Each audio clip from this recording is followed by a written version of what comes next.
who are you attracting? Who do you want to attract?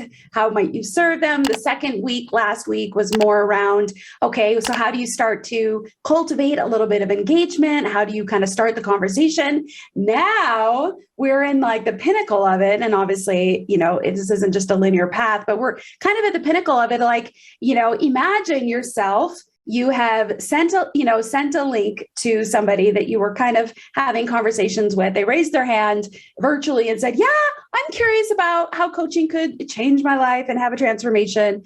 I'm willing to sign up for a strategy call with you. You've sent them the link. They've signed up. You're 5 minutes before that strategy call now, and you're going to be on Zoom with them.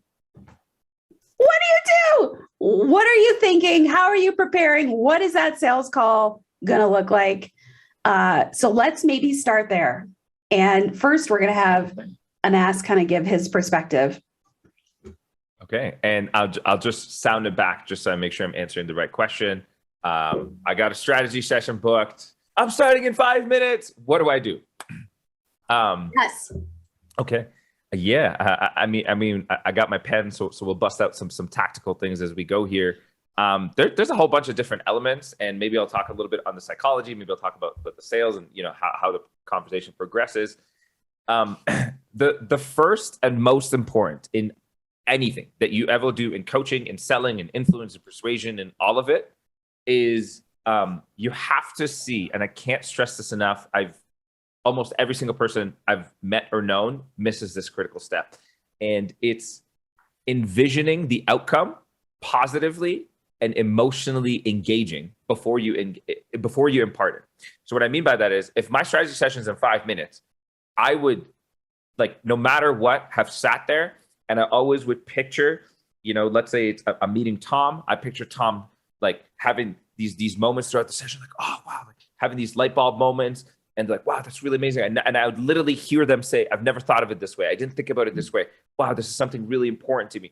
And I picture that over and over and over. And then, throughout the convo, and I would picture also me getting stuck, or me having doubt, or me feeling unconfident, or me feeling unsure. But then I would picture me overcoming that.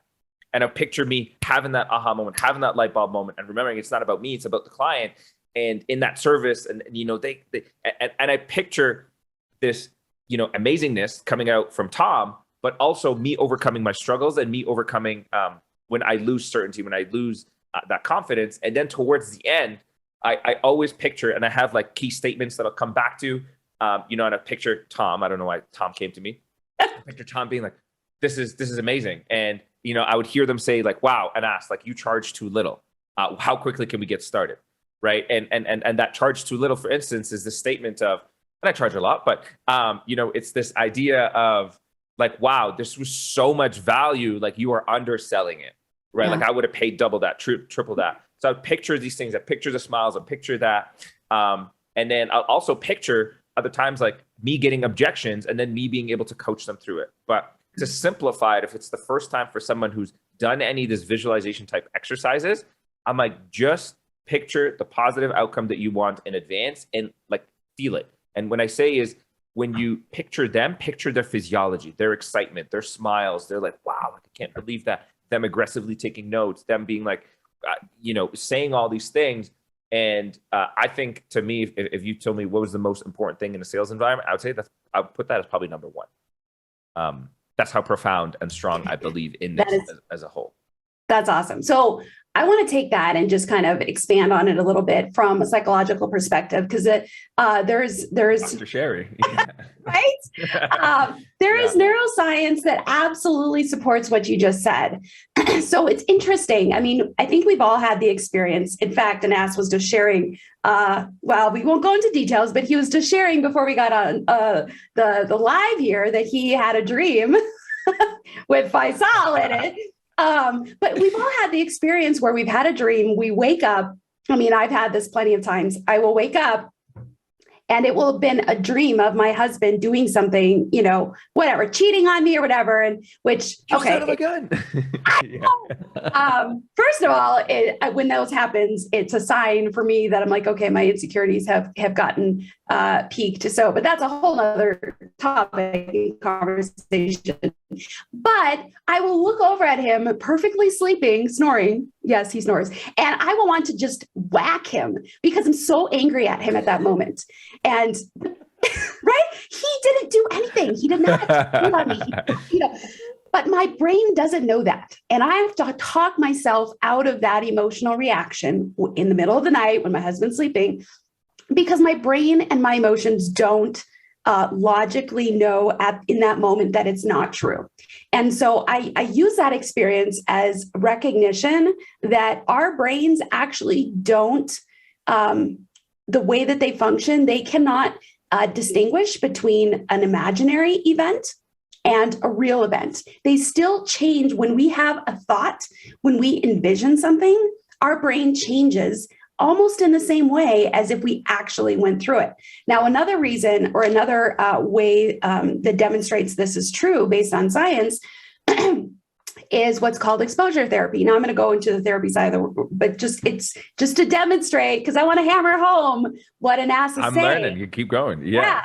So in exposure therapy is a research-based solution for anxiety, and particularly around phobias.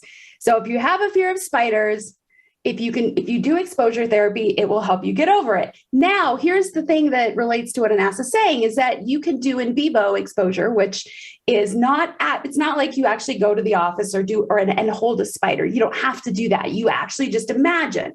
So you go through this imagery and this of you getting close to a spider, of you holding a spider, of you stroking, all of the things.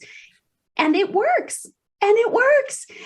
So all of these are examples and evidence that what Anas is saying is true, is that when we think of things, we are conditioning our brain to believe that it's true and to understand it's true. So thinking about having a successful sales conversation makes perfect sense in helping your brain believe and act as if it has already happened and if it's true.